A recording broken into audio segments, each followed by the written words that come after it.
There seems to be something about combining horror with reality that causes an uproar inside of people. Discussing cryptids, fictional horror stories, and crazy conspiracies can be described as entertaining for most. But when it comes to mixing macabre topics with reality, there's a line that gets drawn. The following topics that I'm going to discuss contain graphic, disturbing, and unsettling material. In fact, they are so graphic that this video is pretty much determined to be demonetized. That's why I would like to introduce you to today's sponsor, nobody. I would also like to thank both Tetsuya and Nightfair for partaking in this video.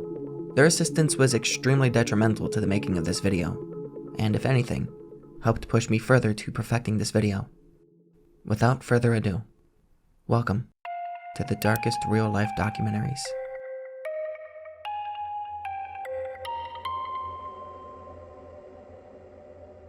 Black metal veins. The following contains graphic content, drug and substance abuse, sexual assault, prostitution, murder, death, abortion. Directed by Lucifer Valentine, this 2012 film depicts the lives of several individuals who all share two things in common: their love for black metal music and hard drugs. After a 20-second warning screen, the movie immediately begins with introducing us to Brad. Brad's first words in this film are, I use heroin. I inject it into my body. I snort it in my body because I'm addicted to it. I am a walking fucking abomination. The director, Lucifer Valentine, is infamous for his crude, grotesque filmography, with previous movies called Slow Torture Puke Chamber and Slaughtered Vomit Dolls. Based on his previous titles, you can without a doubt expect this documentary to be horrific in nature. And after watching it, horrific isn't quite the word I would use. I was left angry. I felt dread, disgust, and remorse. After the introduction scene, we meet Raven. Raven instantly begins to tell a little bit about her backstory, and how she's currently in a relationship with a man overseas. Her boyfriend would then make a later appearance in the documentary, discussing his aversion towards her drug problem. And by the end of the movie, the very same boyfriend is assisting her with shooting up.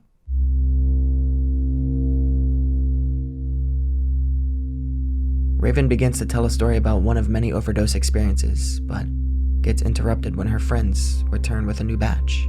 They clear the table, and they shoot up. Or, as they put it,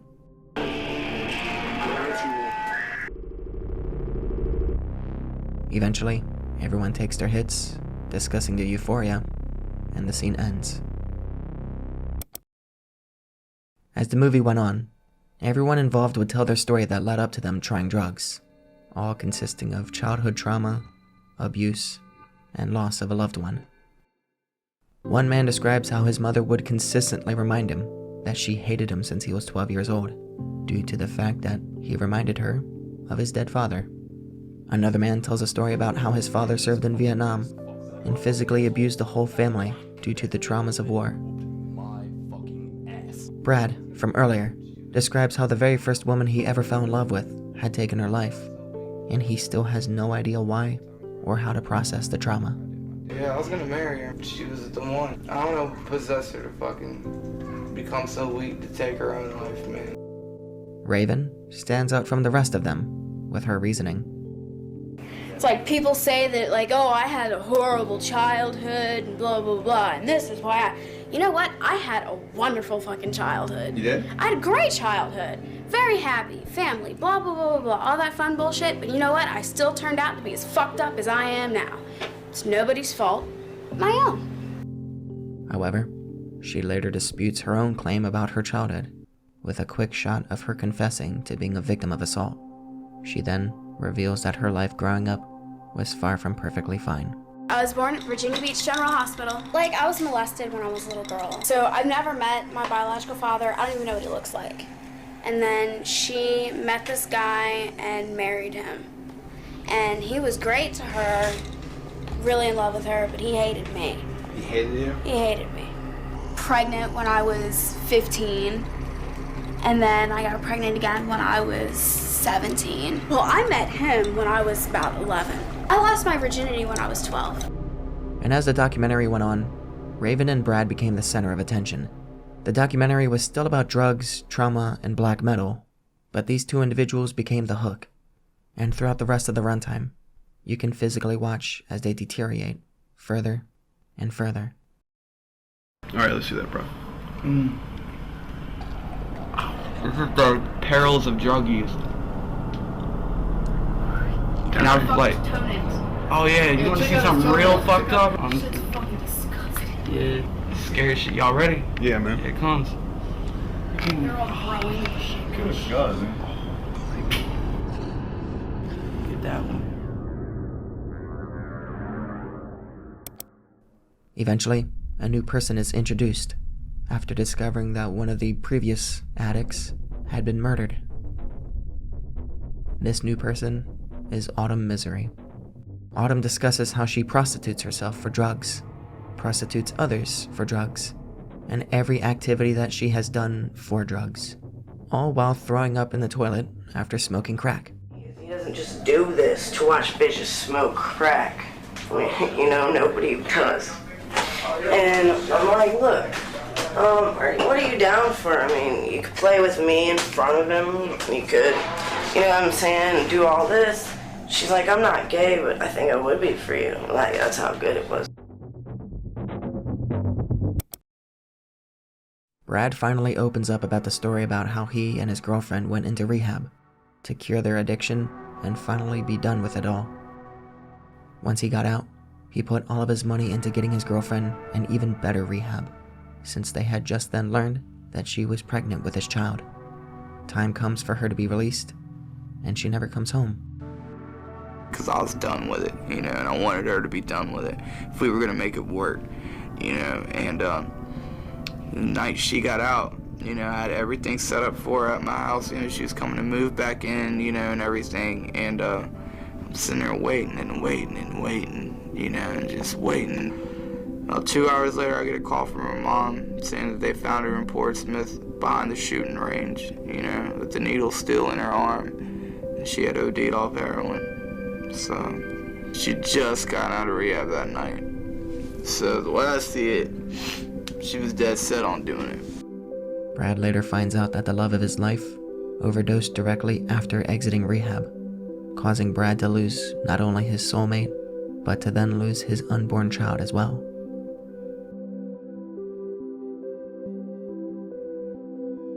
The very next scene, Autumn discovers she is now pregnant and doesn't have the money for an abortion. The scene cuts to her laying on the couch, and Brad injects a drug, assumingly heroin, into her stomach as she passes out. Brad then begins taking advantage of it. If it hasn't been established yet, you are not just watching drug addicts talk about their life. You are watching human beings rot in front of your very eyes. Lastly, it is speculated that you witness Raven overdose and is dead by the end of the movie. According to the IMDb page, this is false, however.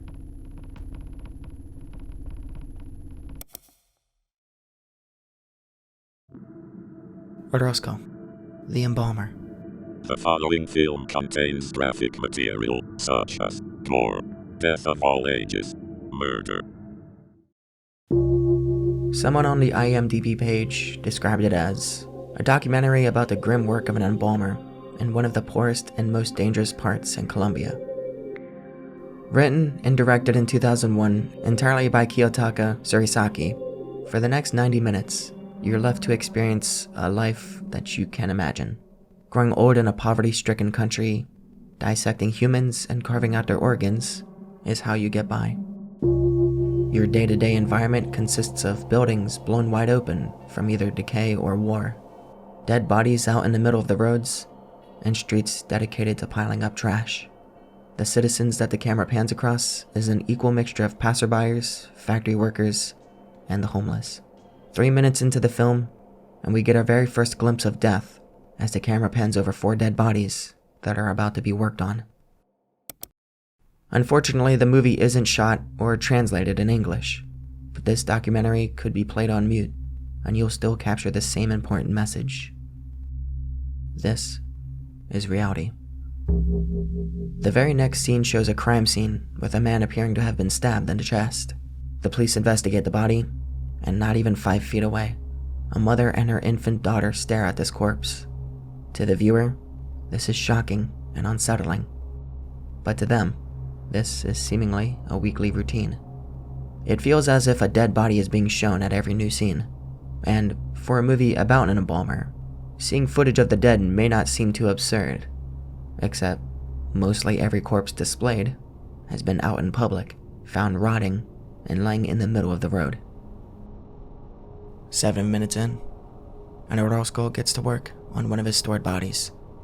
You are left to watch as he cuts into the large body, and the organs seemingly, I don't know how else to describe it, but burst out of the corpse.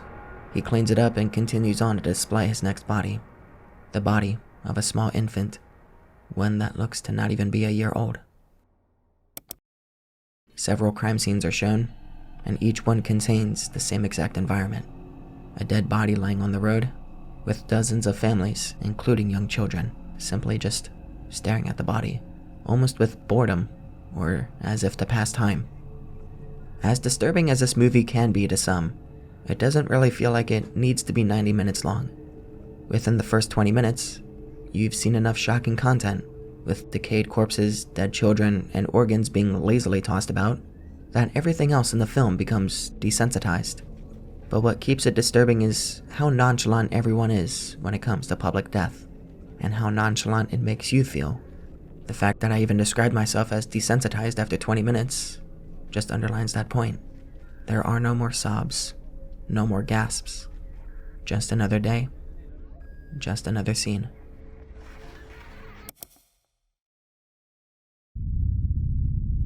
Junk films. The following film contains graphic material such as gore, death of all ages, murder. You may or may not have come across Mondo films or documentaries in the past that aim to be pseudo-documentaries and take something sensational or disturbing, usually something widely regarded as taboo such as death or sex, and present them to the audience matter-of-factly in order to convey a message. Tsuruzaki Kiyotaka's junk films is a Mondo film, but not in the same way. Before we get into the film, I think it's necessary to explain more about who the director of the film is. Tsuruzaki Kiyotaka is a photographer, an unusual photographer. He specializes as a dead body photographer, which he became in 1994, and has since taken photos of death in Thailand, Colombia, Russia, and other places around the world. Tsuruzaki is said to have photographed more than 1,000 dead bodies throughout his career. Not ceremoniously prepared and washed bodies, or bodies at wakes or funerals. Decayed ones. Bodies torn open or found lying at the side of the road. Bodies found in landfill sites, left to be taken back by nature. Tsuruzaki does not come across these scenes accidentally. It is his job to seek out these scenes, and that is exactly the approach he takes for junk films. Junk films is completely plotless. Every documentary in the history of ever has an aim, some idea that it wants the audience to understand and to make them think about and question. Junk films is a series of disjointed short films that just leaves you empty. Junk films is shocking and grotesque. It shows us raw footage of mangled car wrecks, human starvation, and people burning on pyres. It is completely committed to showing us the unwavering reality of death. Whether you can stomach these clips or have to turn away for a moment, death does not care. Death will not give you a trigger warning. It will sneak up on you. It will linger. It will not concede. With no narration and little to no music, which, when it is present, offers only a somber layer to an already harrowing film. Junk Films leaves you all alone with the stark reality of humans and the nature of death. This documentary does not hold your hand through anything. Within the first 30 seconds of the film, you are left eye to eye with a zoomed-in image of a young man's leg, which has been amputated at the knee and still has a crude tourniquet just above the amputation, created only from some dirty cloth. This image lingers only for a second before panning to the same man wailing in agony. Further into the film, what looks like police officers respond to a radio call on a busy highway, and when they arrive at the scene, they find a body on the road. It's missing a chunk of flesh and organs are left exposed, and without a second of hesitation, the camera zooms in to the poor soul that met with the accident and forces you to stomach all of it. One more scene in the film, the longest segment by far, shows a mass of people digging up bodies in order to collect their bones for religious purposes. The sheer nonchalance of the people in this film witnessing these things is unfathomable.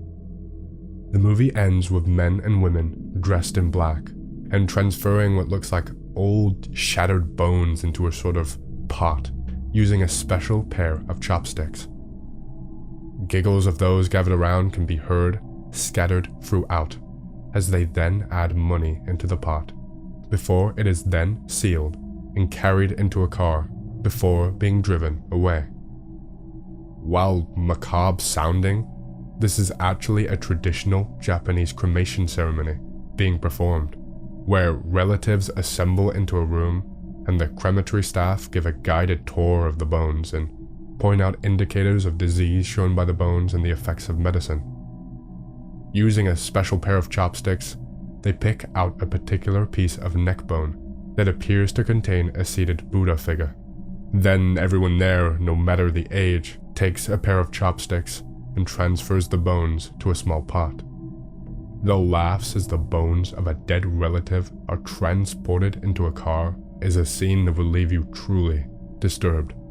Something that is so common and everyday for one person is haunting for another. Films and documentaries give you the opportunity to make opinion based on fact, to learn about the world we live in, to educate the ignorant. I would argue this shockumentary is no different. There is nothing more human than death, whether an aggressive and mutilating death or a peaceful sleep at the end of many happy decades. It is the only part of life that is certain. Surazaki shows death as it exists, not a well-edited film with beautiful music and respectful fades into black. Instead, he passes from death to death, injury to injury, horrifying one moment and gone the next. Junk Films is unflinching in the face of death. It simultaneously has no plot and yet has the oldest plot ever conceived. The plot of human nature.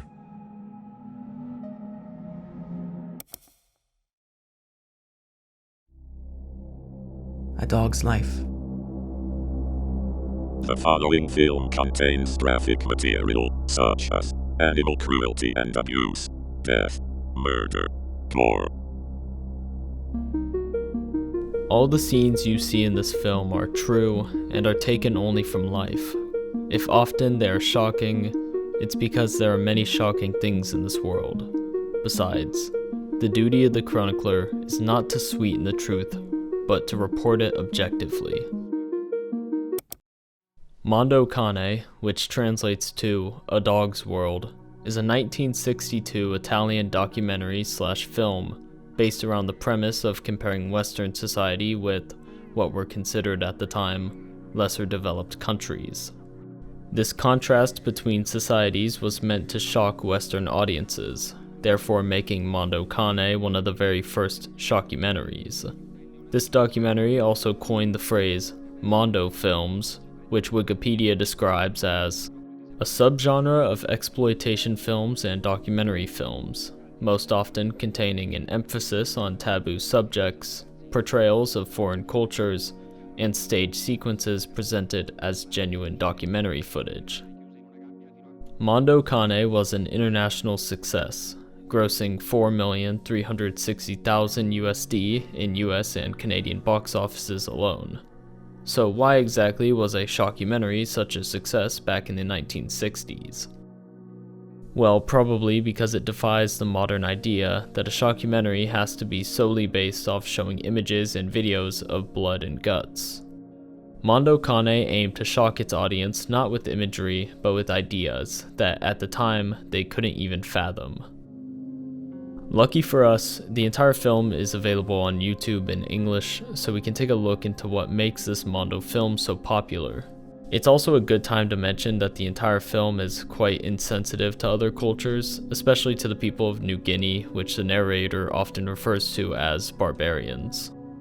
At around 30 minutes into the film, we're shown some footage from a Hong Kong street market where people can buy crocodiles, toads, serpents, turtles, lizards, and so forth for around 8 cents per pound, often considered expensive by the buyers. Immediately afterward, a famous New York restaurant named The Colony serves up fried ants, stuffed beetles, butterfly eggs, rattlesnake, muskrat, and so forth to rich Americans for around $20, which is seen as fair. The similarities between these two situations, and even how the narrator presents these situations to us, is supposed to illustrate the idea that these are basically the same, yet one culture views it as everyday shopping, while another views it as an uncommon stop at a fancy restaurant. 40 minutes into the film, the audience is taken to Sydney, Australia, and shown footage of a group of lifesavers performing a demonstration to celebrate the 10th anniversary of their organization. This entire segment is narrated lightheartedly, as no one is actually drowning.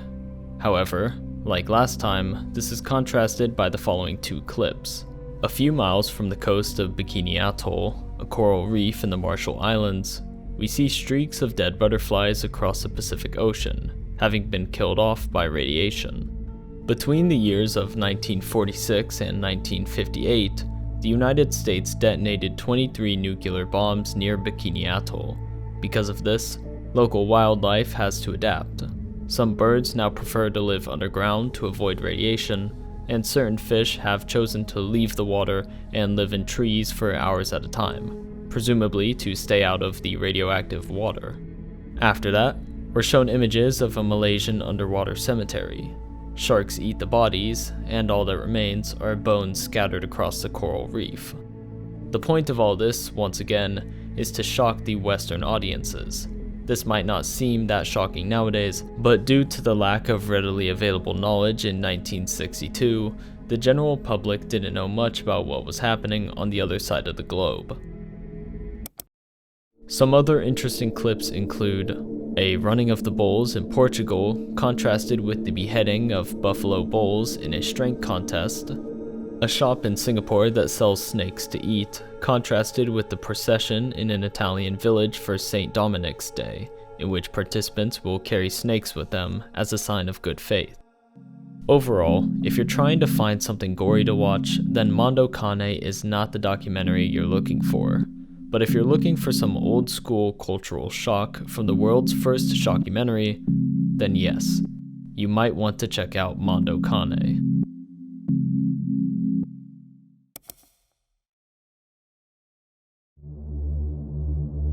There are still slaves in the world, also known as slave trade in the world today. The following film contains graphic material such as slavery, human trafficking, sexual assault, child abuse. Released in Italy in 1964, this documentary stands out from some of the others in this list, as the other films all contained simply one director or one editor. The starting screen gives its fair warning, before stating, "The film was made to focus the attention of the peoples of the world and their governments on an evil that still plagues large portions of the earth, the evil of human slavery. If it succeeds in doing this, and if it succeeds further in helping to free one human being from slavery, it will have served its purpose and justified its risks." Unlike Black Metal Veins and Orozco the Embalmer, this documentary actually hosts a voiceover narration describing what's happening and the history behind it. Strong voices against modern slavery have been raised in both houses of the British Parliament. 4 minutes in, and the idea of a conspiracy theory begins. There are children being trafficked for redacted reasons. I was appalled. The fact shocked me. So I determined that I'd try to do something about slavery in the world today.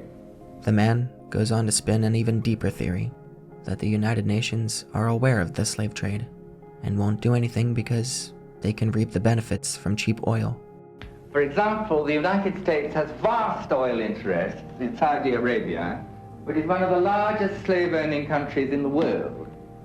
As a result of America's influence in Arabia, the civilization of the Cadillac has superseded the civilization of the Quran.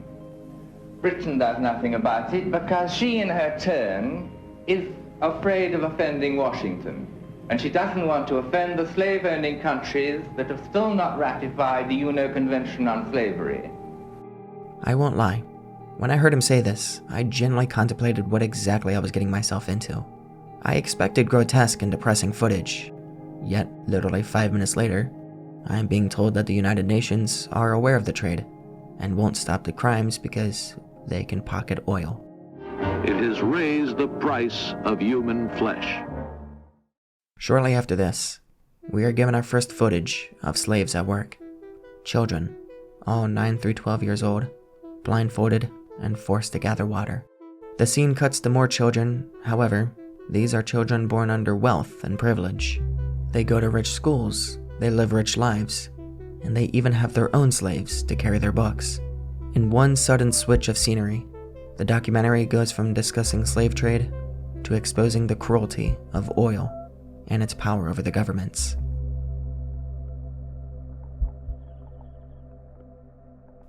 It is then discussed that some slaves willingly sell themselves just to escape poverty. So to show how reliable they are as slaves, they purposefully put on a show to display how much they can withstand being beaten and whipped. The next scene lasts several minutes as 2 slaves are brutally whipped and their skin is torn apart before falling to their knees and begging to be sold. On the scene, enjoying vicariously the sadistic action before them, and knowing that the strongest will survive. The very next scene, in a different area, a man holds an auction for others to use his bride. A father then sells his teenage daughter into forced marriage for salt loads, and a mother sells her child for 70 glass bottles. While the theory lingers about letting slave trades survive for profit, that doesn't mean that there aren't authoritative figures attempting to stop it. The scene cuts to a camera crew joining a militia force as they stop a caravan of traffickers. The stop seems to go smoothly until one of the men notices a mysterious tarp laid over a bundle of objects. He pulls back the tarp, and a dozen or more children are discovered. Later on, the camera crew actually sets up a plot to purchase slaves themselves. This happens directly after interviewing the president of the country, who specifically says that slave trade does not happen in his country. I can assure you, he says, that slavery does not exist in my country. The camera crew is instantly successful, and after purchasing, they free the women.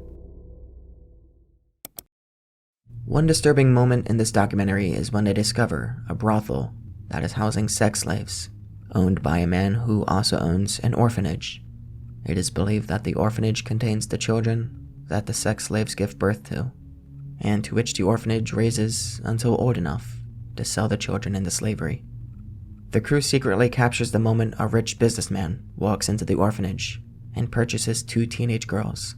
The girls are smiling as they leave, being purchased, because they have been groomed to believe that when they are quote-unquote adopted, they are about to experience the richest of lifestyles. In reality, these girls will be sold to a brothel before they reach the mature age of 18. Another haunting moment comes directly after this. 5 traders have been arrested and are charged with torture, and they show the tools that are used.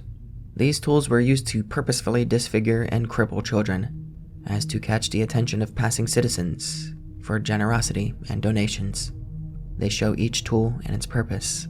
One with a chain that forces a leg to be permanently bent sideways at all times. Another tool that forces the child to sit cross-legged and to walk around on his palms. Near the end, a clan's slaves are put to a test of courage. They are bound with ropes and forced to stand still, and cavalrymen race by on a horse and thrust spears at them. The goal consists of 2 operations. First is to see how close a spear can be sunk into the dirt without hitting a slave. The second is to test how much courage a slave has, so that they do not buckle and cower as massive weapons are thrown at them. The movie ends with establishing a disturbing truth, that even after experiencing and acknowledging the lies and misinformation that is spread by public figures and authoritative branches, you, the viewer, will still choose to not imagine human trafficking and slavery in modern conditions. At the end of the day, as long as it does not completely and directly affect you, then you will remain in ignorance, for ignorance is bliss. And I guess that phrase sums up the point of these grueling, disturbing documentaries. Ignorance is bliss.